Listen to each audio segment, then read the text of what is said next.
Je suis Pierre Rosanvallon, je suis professeur d'histoire et de philosophie politique au Collège de France et je viens de publier un ouvrage qui a pour titre Le siècle du populisme, histoire, théorie et critique.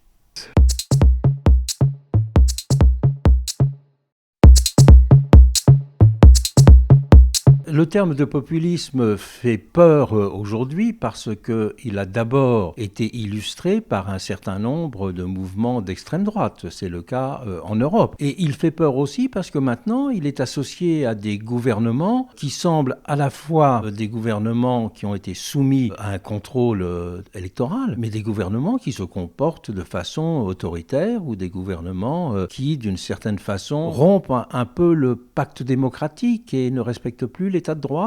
Le populisme. Cette vague populiste, elle touche aussi l'Europe. Viktor Orban, Matteo Salvini. Pourquoi le populisme a-t-il pris une telle part dans la vie politique ? Trump est un populiste. C'est le cas même emblématique de ce qui se passe aux États-Unis. Qui aurait pu penser, il y a quelques années, que l'état de droit pouvait être menacé aux États-Unis ?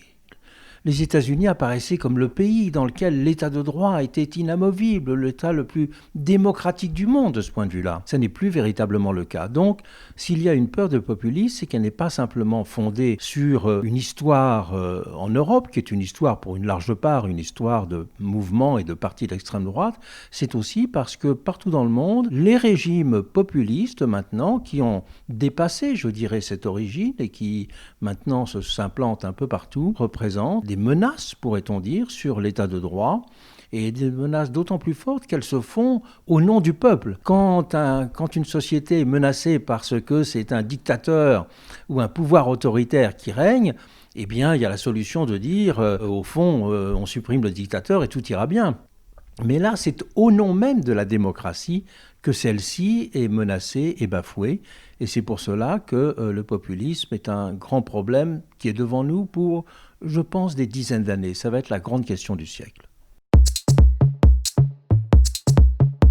On a mis très longtemps à théoriser le populisme parce qu'on a d'abord compris qu'il était en quelque sorte une résurgence du passé. Récemment, un livre a été publié qui a pour titre Récidive, comme si les problèmes d'aujourd'hui en France étaient simplement le retour des problèmes des années 1930. Et puis aussi, comme toute une partie du populisme en Europe a été d'origine d'extrême droite, ce qui n'est pas le cas dans d'autres continents. Par exemple, en Amérique latine, le populisme, au contraire, a eu une origine de gauche. Mais puisqu'en Europe, il a une origine d'extrême droite, il y avait le sentiment que cette extrême droite, elle représentait en quelque sorte tout ce qu'il y avait de honteux et de problématique dans la mémoire des nations européennes. C'était les souvenirs de l'antisémitisme, les souvenirs du fascisme, les souvenirs des années 30.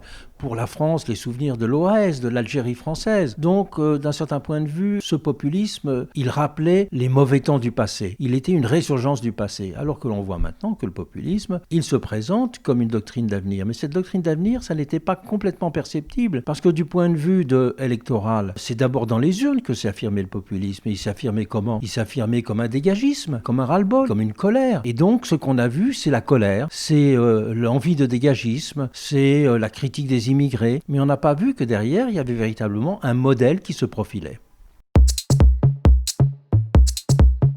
On ne peut pas simplement réaliser la démocratie à travers une seule procédure. La démocratie, c'est un programme très global, un programme très général, et donc il faut démultiplier les moyens pour essayer de la réaliser. Paradoxalement, c'est en compliquant et non pas en simplifiant la démocratie qu'on peut la réaliser. Ce qui serait une grande erreur, c'est de penser qu'il n'y a qu'une seule technique parfaitement démocratique et qu'il faudrait trouver en quelque sorte le Graal de la démocratie. Alors l'élection, elle est au centre de la démocratie parce qu'il faut bien à un moment décider que 51 soit supérieur à 49, cela... Tout le monde peut être d'accord là-dessus. Mais la démocratie, c'est dans son étymologie même le fait de faire une société des égaux. La démocratie, c'est aussi de faire une société dans laquelle chacun a une capacité d'agir. Et cela, eh bien, c'est un objectif à réaliser, mais qui ne l'est pas aujourd'hui. Et comment ? Eh bien, en multipliant, par exemple, la représentation. C'est pas simplement avoir un député pour lequel on vote. La représentation, on pourrait dire même de façon beaucoup plus profonde, c'est la possibilité que les problèmes que l'on vit, ils soient présents dans le débat social. Donc, vous voyez, à une définition électoraliste de la représentation qui est nécessaire. On peut ajouter une deuxième dimension, c'est la représentation comme le fait de raconter ce qui se passe dans la société, qu'il n'y ait pas d'individus ou de groupes, qu'il y ait le sentiment de ne compter pour rien, d'être mis de côté, de rester des invisibles comme on dit. Ça, c'est une façon d'enrichir la démocratie. Une autre façon d'enrichir la démocratie, c'est de la rendre plus permanente. C'est qu'entre les grands débats qu'il y a au moment des élections, à côté de ces grands moments, eh bien, il y ait ce qu'on pourrait appeler une démocratie délibérative. C'est-à-dire que les citoyens soient régulièrement appelés à donner leur avis, à discuter entre eux, alors parfois de façon directe, comme c'était le cas au moment des Gilets jaunes, quand il y a eu le grand débat national qui était lancé. Bonjour à tout le monde, parce que on parle de humain à humain, fils de la Terre, voilà. Mais aussi de façon directe, en convoquant des conférences, c'est le cas de la conférence sur le climat à laquelle vous faisiez allusion. Bonjour à tous. Alors, une mesure complémentaire que moi et Denis allons développer, une mesure complémentaire donc pour le groupe Se Loger Habiter. Qui sont composées de personnes tirées au sort. Et les personnes tirées au sort, ça veut dire que n'importe qui pourrait être là. Donc c'est une démocratie qui donne la place à l'individu quelconque. Et ça, c'est une autre phase de la démocratie. Vous voyez, au lieu de penser qu'il y a une méthode miracle de la démocratie, et c'est un peu ça que promet le populisme en disant « Ah, le référendum », la technique du référendum résoudrait toutes les questions. Certainement que le référendum a sa place en démocratie, et même dans notre Constitution, il est explicitement considéré comme un moyen important d'expression de la souveraineté du peuple. La lutte des classes n'existe plus, il existe toujours des antagonismes, il existe toujours des inégalités considérables, il existe toujours des formes de domination, il existe toujours des formes d'abandon dans notre société.